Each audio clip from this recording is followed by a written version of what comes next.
Hello students, मैं Anoop sir. आज आप लोगों के सामने class 9th geography India size and location lesson के लेक्चर 3 को लेकर आया हूं। आप लोग इस चैनल को सब्सक्राइब करें, वीडियो पसंद आए तो इसे लाइक करें। चलिए अच्छा देखते हैं साइज एंड लोकेशन लेक्चर 3। आप पिछली क्लास पे पढ़ चुके हैं। उसके आगे आपको देखना है भारत की केंद्रीय स्थिति, सेंट्रल लोकेशन ऑफ इंडिया। देखिए है क्या, इसको आगे एक चित्र के माध्यम से पूरे पॉइंट्स देखते हैं। भारत भूभाग का पूर्व और पश्चिम एशिया के बीच एक केंद्रीय स्थान है।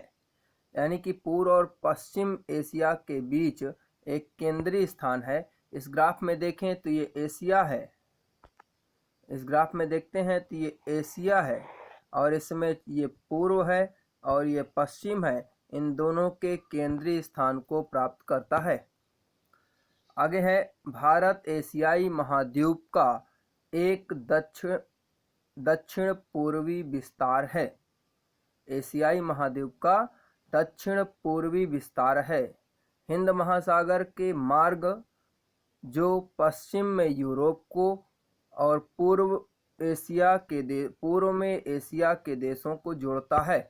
तो यहाँ देखें तो ये एक प्रकार से दक्षिण पूर्वी विस्तार है। ये दक्षिण है एशिया का, ठीक है ना। इधर की अपेक्षा इसका विस्तार इधर है। यहाँ से यह यूरोप को और यहाँ से एशिया के देशों को जोड़ता है। यानी पूर्व में एशिया के देशों को और पश्चिम में यूरोप के देशों को जोड़ता है। और इस प्रकार यह भारत एक केंद्रीय स्थिति प्रदान करता है। भारत को एक केंद्रीय स्थिति प्रदान करता है। तो the India landmass has a central location between the east and west Asia.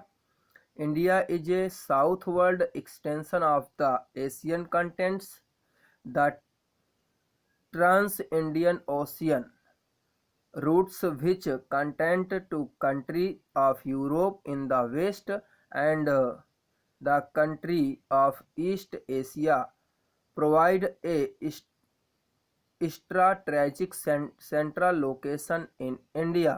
तो इसमें जो इसकी बात हुई है इंडियन ओशियन, इसकी भी बात करते हैं कि जो इंडियन ओशियन है उसके माध्यम से। तो आगे फिर से यहीं अभी जैसे बताए थे आपको कि ये इंडियन ओशियन है, यहाँ से पश्चिम में यूरोप को, यहीं से पूर्व से एशियाई देशों को जोड़ता है।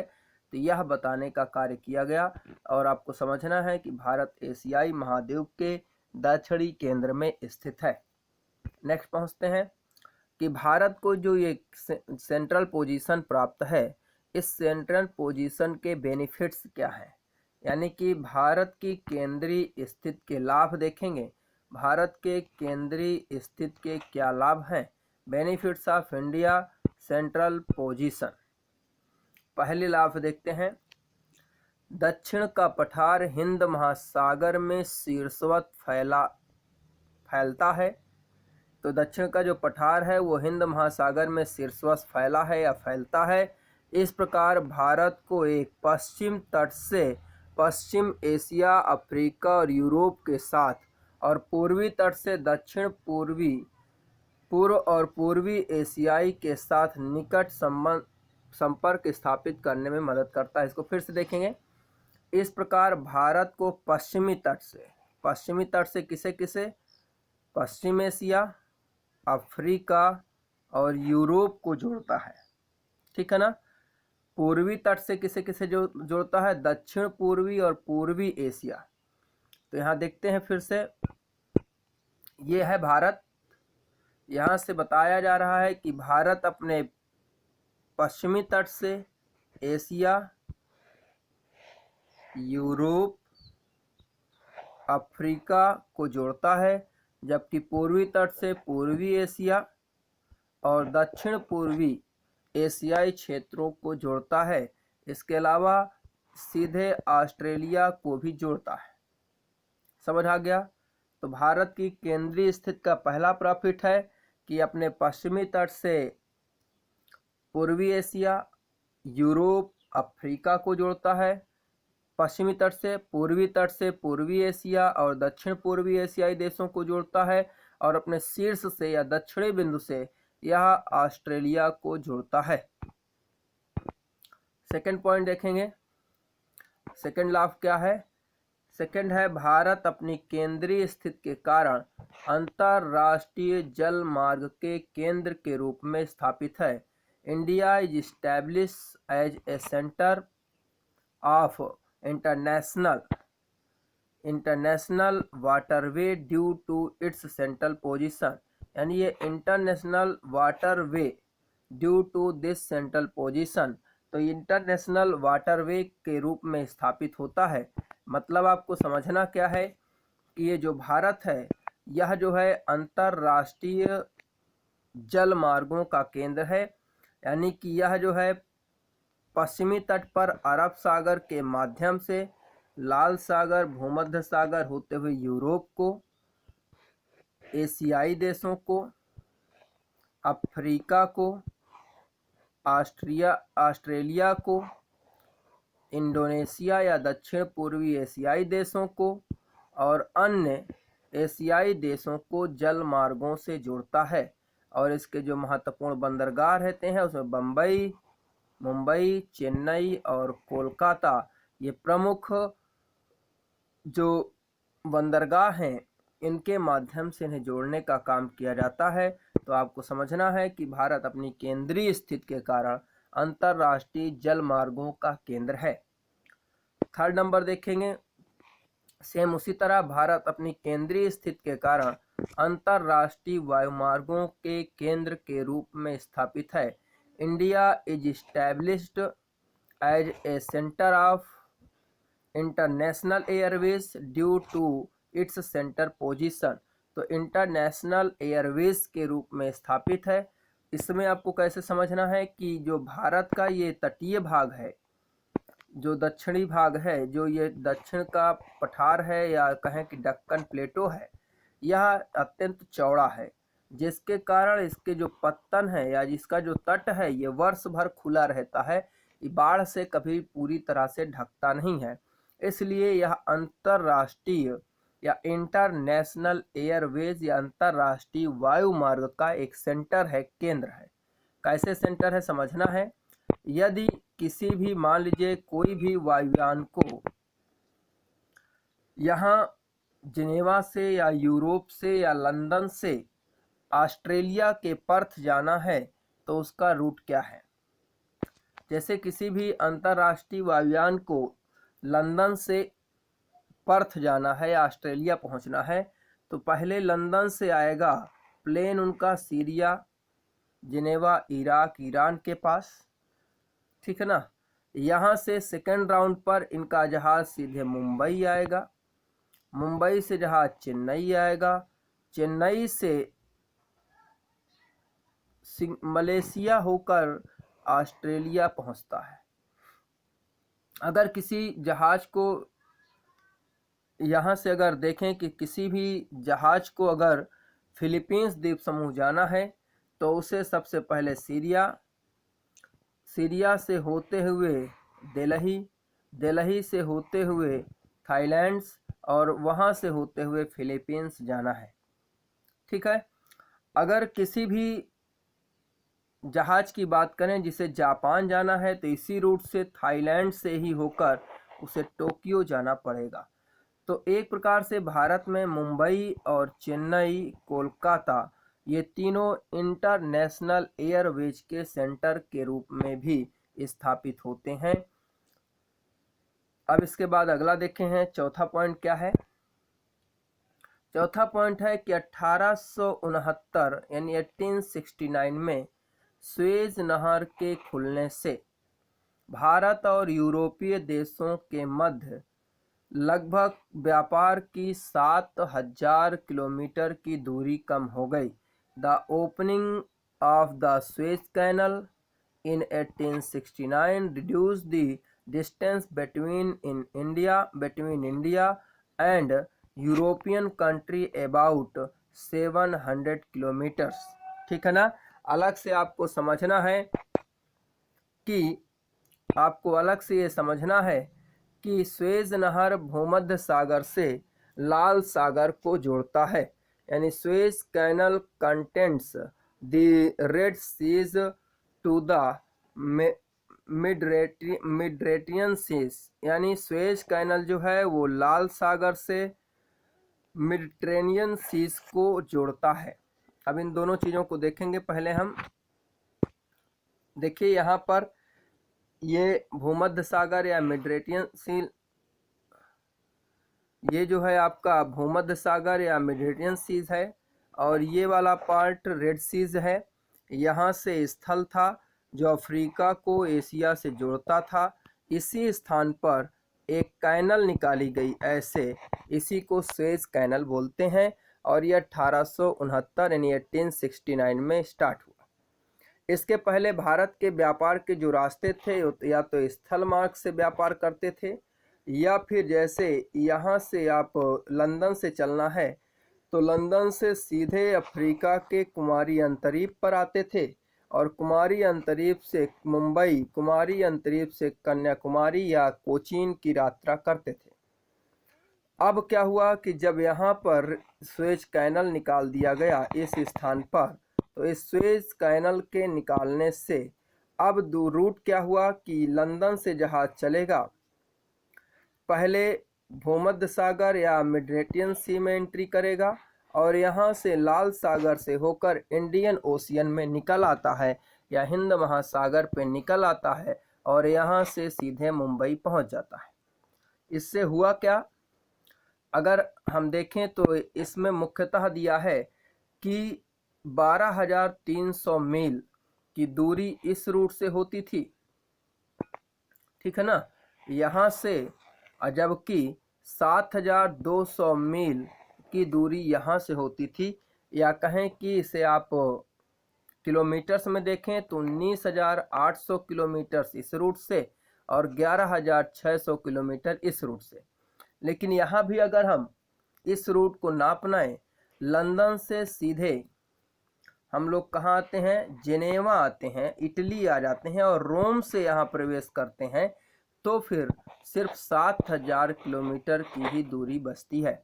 इस तरह अगर देखें तो आप लगभग 8,000 किलोमीटर की दूरी देख रहे हैं, लेकिन जब आप रोम से एंट्री करेंगे और वहाँ से देखेंगे तो 7,000 किलोमीटर की दूरी कम हो जाती है। तो ये एक लंबा व्यापारिक मार्ग छोड़कर एक छोटा व्यापारिक मार्ग तैयार हुआ।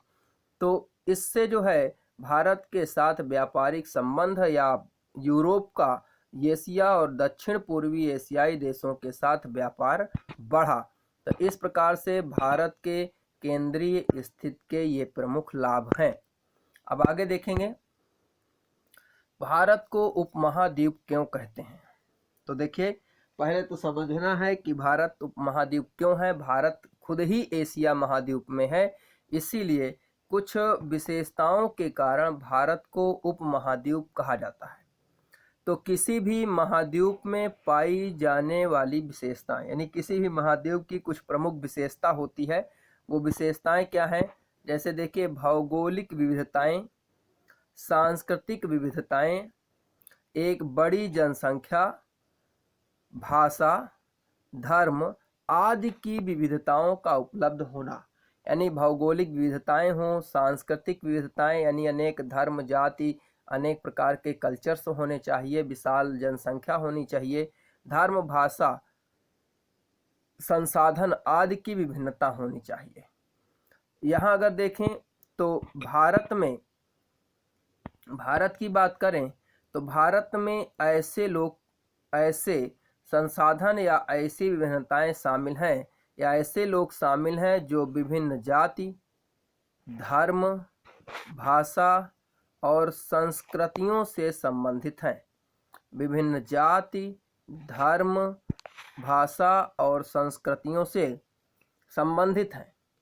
भारत भौगोलिक रूप से भी अगर देखें तो विविधतापूर्ण है, क्योंकि यहाँ रेगिस्तान भी है, पठार भी है, वर्षा वन भी हैं, ठीक है ना, पहाड़ भी हैं, गर्म झरने भी हैं। तो इस प्रकार से भारत की बात करें तो यहाँ पर सांस्कृतिक विभिन्नताएं, विभिन्न जाति धर्म भाषा संस्कृति के लोग, भौगोलिक विविधताएं यानी कि पर्वत पठार झरने आदि उपलब्ध हैं। इसी कारण से एक महोदय थे, विद्वान थे, क्रेसी महोदय ने भारत को उपमहाद्वीप कहा या उपमहाद्वीप की संज्ञा प्रदान की। ठीक है ना, किसने कहा? क्रेसी ने। तो वही है, आगे देखेंगे। Features like geographical diversities, culture diversities, large population, language, religions, it should be available in any continents, यानी किसी भी महाद्वीप में ये चीज़ें उपलब्ध होनी चाहिए। तो Indian ocean of people who belong a different caste, religions, language, culture, and India is geographical diversities because it includes deserts, plateaus, rainforest, mountains, hot springs, etc., which is why Crecy sir India was called सब continents. आपको समझना है किसी भी महाद्वीप में ये विभिन्नताएं होती हैं, ये सभी भारत में उपलब्ध हैं। इस आधार पर क्रेसी ने भारत को उपमहाद्वीप कहा। आगे ये भी जानना है, आपसे अक्सर पूछा जाता है भारतीय उपमहाद्वीप में कौन कौन से देश शामिल हैं। तो अकेले भारत को उपमहाद्वीप नहीं कहते हैं, बल्कि भारतीय उपमहाद्वीप में भारत, पाकिस्तान, नेपाल, भूटान, बांग्लादेश, मालदीव, श्रीलंका शामिल हैं। एक भारत, पाकिस्तान, बांग्लादेश, नेपाल, भूटान, मालदीव और श्रीलंका इसमें शामिल हैं। द इंडियन सब continents include India, Pakistan, Bangladesh, Nepal, Bhutan, Maldives and Sri Lanka को मिलाकर ये बनता है। तो ये जो फिगर है, ये फिगर वही दिखा रहा है कि भारतीय उपमहाद्वीप या सब कॉन्टिनेंट्स, इंडियन सब कॉन्टिनेंट्स में कौन कौन से देश आते हैं। पाकिस्तान, नेपाल, भूटान, बांग्लादेश, भारत खुद भी शामिल होगा, इसके अलावा श्रीलंका और मालदीव। आगे टॉपिक पे आते हैं। दो टॉपिक पर हम बात करेंगे अलग अलग। पहला टॉपिक है भारत से अरुणाचल प्रदेश तक का समय में 2 घंटे, प्रदेश तक का समय 2 घंटे का अंतर है या 2 घंटे हैं। इसलिए भारत का मानक मेडिटेरियन जो गुजरात से अरुणाचल प्रदेश के बीच का समय है 2 घंटे है। इसलिए भारत का जो मेडिटेरियन यानी भारत की जो मानक रेखा है उसे 82.5 अंश देशांतर ठीक है ना, देशांतर इसलिए ई लिखा है में माना गया है। जो मेडिटेरियन जो मिर्जापुर उत्तर प्रदेश से गुजरने वाले समय को पूरे देश के लिए मानक के रूप में माना जाता है। आपको पहले लेक्चर में हमने बताया था कि एक मानक रेखा है होती है, भारत की मानक रेखा जो है वो 82.5 में है और उससे पूरे देश का समय निर्धारित होता है। तो ये जो मानक रेखा है ये भारत के मिर्ज़ापुर, पहले तो आप समझ लीजिए उत्तर प्रदेश के नैनी, इलाहाबाद के बगल में नैनी है, नैनी मिर्ज़ापुर होते हुए गुजरती है। हमने वहाँ आपको बताया था कि 5 स्टेट से गुजरती है। उस लेक्चर से आप फिर से देखेंगे कि वो कौन कौन से 5 स्टेट हैं जहाँ से हमारी मानक रेखा या स्टैंडर्ड मेडिटेरियन लाइंस जाती है। For Gujarat Arunachal Pradesh there is a time long of 2 hours, hence time along to standard Mediterranean of Indian passing through Mirzapur Uttar Pradesh is taken of the standard times for the whole country, यानी ये पूरे देश के समय को निर्धारित करती है। इसमें जो देखिए पहला पॉइंट दिया है 2 घंटे का अंतर है। इससे एक्सरसाइज में एक सवाल मिलता है कि अरुणाचल प्रदेश में गुजरात से 2 घंटे पहले दिन निकलता है किंतु समय वही रहता है, क्यों? इसके बारे में समझते हैं आगे। देखिए ये वीडियो यहाँ दी हुई है, एक चित्र दिया गया है, ग्राफ है।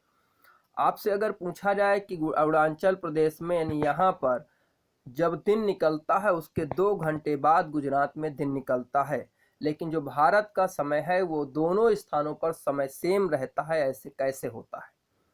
देखिए आपको अभी बताया गया कि भारत की जो मानक रेखा है वो इन दोनों के बीच में है, यानी कि अगर देखें तो यहाँ से गुजरती है, ठीक है ना। ये उत्तर प्रदेश, ठीक है, इधर थोड़ा सा डिस्टर्ब करेगी, थोड़ा सा इधर से लाइए। उत्तर प्रदेश, मध्य प्रदेश, छत्तीसगढ़, उड़ीसा होते हुए यह लाइन गुजरती है, ठीक है ना। इसकी बात करें तो ये 82.5 पर है। यहाँ से समय विश्व भारत का निर्धारित होता है। कहा जा रहा है कि अरुणाचल प्रदेश से भारत के समय में 2 घंटे का अंतर है, लगभग 2 घंटे कहा गया है। आप यहाँ देखिए 68 है, ये यहाँ 97 है। आप जो है 97 माइनस 68 कर दीजिए तो लगभग जो आपको मिलेगा वो 29 मिलेगा। 29 देशांतरों का अंतर है या लॉन्गिट्यूड का अंतर है। यहाँ 0.7 और 25 को हमने नहीं जोड़ा। अब आपको पता है कि एक देशांतर चलने में कितना 4 मिनट का समय लगता है, तो 29 देशांतर घूमने में पृथ्वी को कितना समय लगा, 116 मिनट का समय लगा।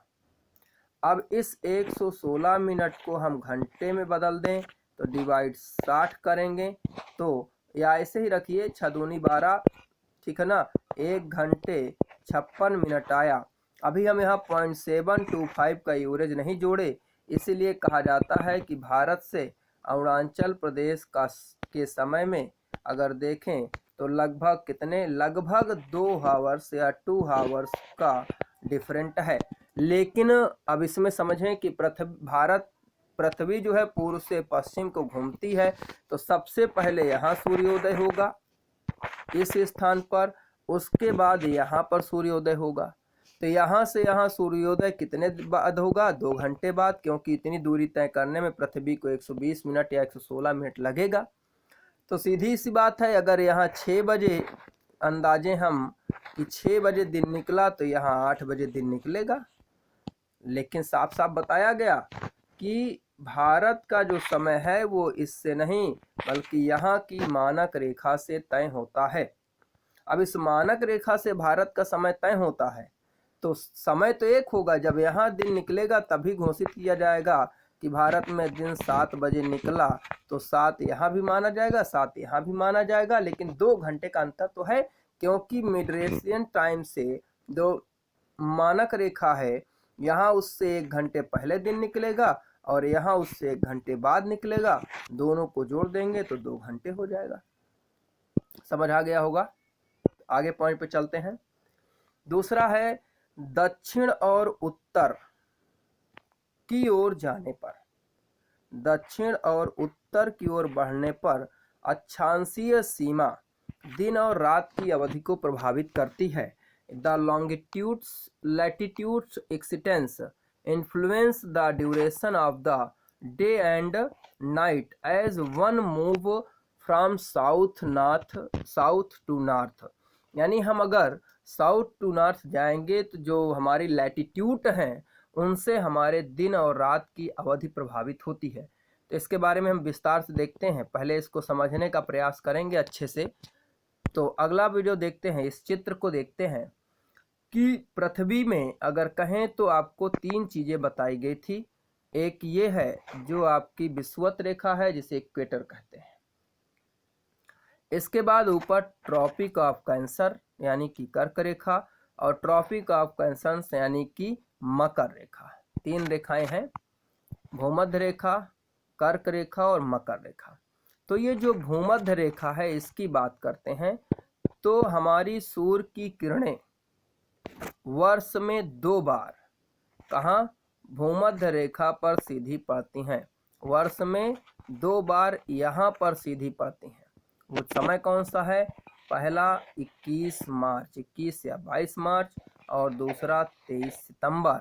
और जब जब सूर्य की किरणें इक्वेटर पर भूमध्य रेखा पर सीधे पड़ती हैं तो उसे इक्विनॉक्स या विषुव कहा जाता है। तो आपको समझना है विषुव क्या है, जब सूर्य की किरणें कर्क रेखा पर एकदम सीधी पड़ती हैं तो उसे विषुव कहा जाता है। और जब विषुव होता है तो दोनों गोलार्ध में, चाहे नॉर्थ हेमेस्फीयर हो चाहे साउथ हेमेस्फीयर यानी उत्तरी गोलार्ध हो चाहे दक्षिणी गोलार्ध, दोनों गोलार्धों में दिन और रात की अवधि 12-12 घंटे की होती है।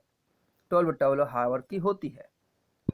नेक्स्ट देखते हैं, अगली कंडीशन है 21 या 22 जून की। तो इस 21 या 22 जून की बात करेंगे तो इस समय जो है हमारी जो सन रेज है वो कहाँ पड़ती है, ये सन रेज इस समय कहाँ पड़ रही है, कर्क रेखा ट्रॉपिक ऑफ कैंसर में पड़ रही है। और इसके पहले आप देखे थे कि ये कहाँ पड़ रही थी, यहाँ पर पड़ रही थी, लेकिन अब यहाँ नहीं पड़ेगी।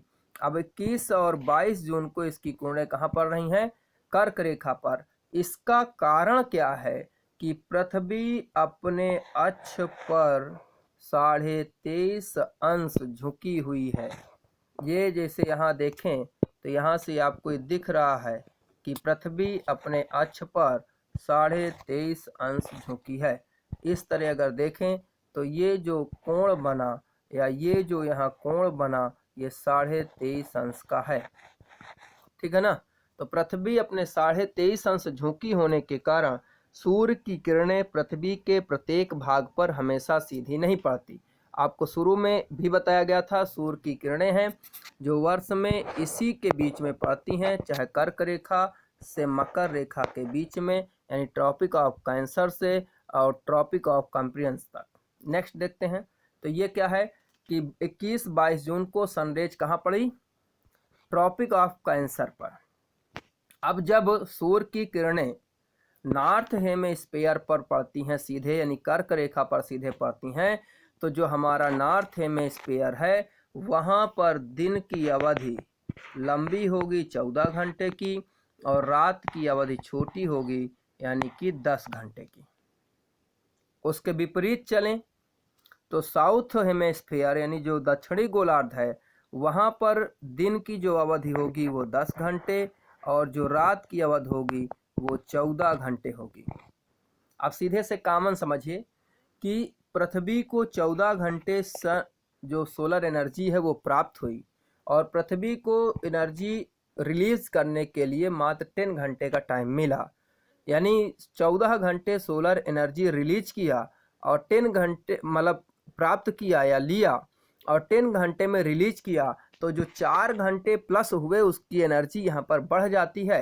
यानी सीधी सी बात है यहाँ पर ग्रीष्म होगा, समर होगा, इसीलिए इस डेट को यानी 21-22 तारीख को हम समर सोल्स्टिस या ग्रीष्म आयनांत या संक्रांति कहते हैं, ठीक है ना। समर सोल्स्टिस या ग्रीष्म आयनात या संक्रांति के नाम से जानते हैं। तो इतना मतलब इधर 14 घंटे का दिन तो यहाँ 10 घंटे की रात, यानी यहाँ गर्मी, तो इस साउथ हेमिस्फीयर पर इस समय क्या पड़ेगी, ठंडी। अब इसके बाद देखते हैं हम लोग यहाँ पर अभी देख रहे थे, ठीक है ना। अब आते हैं अगला विंटर सोल्स्टिस। इसमें देखेंगे क्या है, अब ये है 21 से 23, 21 नहीं सीधे से 21 से 22, सॉरी इसको गलत कर दीजिएगा, 21 से 22 दिसंबर। इसमें सनरेज अब कहाँ पड़ रही है, इसमें देखिए सनरेज पड़ रही है कहाँ, ट्रॉपिक ऑफ कैप्रिकॉर्न पे, यानी कि ये आपकी इक्वेटर है, ठीक है ना। इस इक्वेटर के नीचे अभी 22 जून को यहाँ पड़ रही थी, अब यहाँ पड़ रही है। इस समय क्या होगा, विंटर सोल्स्टिस है या शीत अयनांत है। तो यहाँ पर कैसे देखना है कि ये जो इक्वेटर है, ठीक है ना, ये फिर से देखिए यहाँ दिख रहा है एक्सिस पे झुकी हुई है 23.5, ये इक्वेटर से नीचे का भाग जहाँ सूर्य की किरणें अब सीधे पड़ रही हैं, यहाँ पर दिन अब 14 घंटे का होगा और इसके विपरीत रात 10 घंटे की होगी। यहाँ पर रात 10 घंटे की होगी, दिन 14 घंटे का होगा। इसके ऊपर अगर हम अपने नॉर्थ हेमिस्फीयर पर जहाँ हम हैं तो इस समय यहाँ 10 घंटे का दिन होगा और 14 घंटे की रात होगी। फिर उसी तरह समझें कि सोलर एनर्जी मिलेगा 10 घंटे, रिलीज करने को टाइम मिलेगा 14 घंटे, तो रिलीज अधिक होगा यानी 4 घंटे की एनर्जी अधिक रिलीज हो जाएगी, तो सीधी सी बात है टेम्परेचर कम होगा, इसलिए यहाँ विंटर सोल्स्टिस होता है, यानी शीत अयनात या शीत संक्रांति होती है। तो देखिए ये अक्षांश हैं जो पृथ्वी दिन और रात की जो अवधि है ये पृथ्वी के 23.5 अंश जो अपने एक्सिस पर ये जो 23.5 अंश का कोण बनाती है, इस 23.5 अंश के कोण के कारण ये दिन और रात की जो अवधियां हैं ये घटती बढ़ती रहती हैं। लास्ट चित्र से समझते हैं, अभी जितना कुछ हमने पढ़ा उसके बारे में फिर से। तो इस चित्र के माध्यम से बताया जा रहा है कि ये 23 सितंबर और 21 मार्च ये दोनों इक्विनॉक्स हैं, यानी विषुव हैं। दोनों के नाम अलग अलग हैं। ये ऑटोमैनुअल है और ये पेनुला है, ठीक है ना। ऑटोमैनुअल इक्विनॉक्स है और ये वेनुला इक्विनॉक्स है, यानी ये विषुव हैं, इनमें दिन रात बराबर होते हैं। कब कब? 21 मार्च और 23 सितंबर। इसके बाद यहाँ अगर देखें तो ये सूर्य की किरणें यहाँ पर 21-22 जून को सीधी पड़ती हैं और यहाँ पर सूर्य की किरणें 21-22 दिसंबर को सीधी पड़ती हैं। तो ये आपका एक अर्थ का चक्र है, पर इसके अर्थ के इसके झुके होने का रीज़न है कि कब कब कहाँ पर किरणें पड़ेंगी। तो ये आपको इससे समझना है। इसको और दूसरे तरीके से आप समझना चाहें तो ऐसे समझें, जैसे मान लीजिए कि ये हमारी अर्थ है, ठीक है, यहाँ पर सनरेज हैं, ये हमारी सनरेज हैं और ये पृथ्वी की ओर ऐसे आती हैं और यहाँ ऐसे जाती हैं, ठीक है ना। यहाँ पर आने में पृथ्वी की सूर्य की किरणों को कम समय लगेगा, यहाँ पहुँचने में ज़्यादा समय लगता है, ठीक है ना। तो भूमध्य रेखा पर सीधी पड़ती हैं, इसलिए यहाँ टेम्परेचर अधिक होता है और जैसे जैसे हम ध्रुवों की ओर जाएंगे, पोल की ओर जाएंगे, वैसे वैसे एनर्जी कम होती जाएगी, इसलिए यहाँ पर हमेशा बर्फ होती है। इधर भी वही सिस्टम फॉलो करेगा। तो उस पॉइंट्स का मतलब यही है, आपको जो ये पॉइंट्स बताया गया कि उत्तर और दक्षिण की ओर बढ़ने पर अक्षांशीय सीमा दिन और रात की अवधि को प्रभावित करता है। तो सीधी सी बात है कि आप ऊपर और नीचे की ओर जो पार्ट हैं, अक्षांशीय विस्तार हैं, ये दिन और रात की अवधि को प्रभावित करता है। आपको बताया गया कभी 10 घंटे का दिन, कभी 14 का दिन, कभी 10 घंटे की रात, कभी 14 घंटे की रात। तो इस प्रकार से अगर देखें तो ये आपका लेक्चर क्लोज होता है। हम आपको अगले सेक्शन पे या अगली क्लास पे अगर देखें तो आप लोगों को इस चैप्टर की एक्सरसाइज कराएंगे और इस एक्सरसाइज को आप लोग अपने नोट्स पर डाउनलोड करेंगे।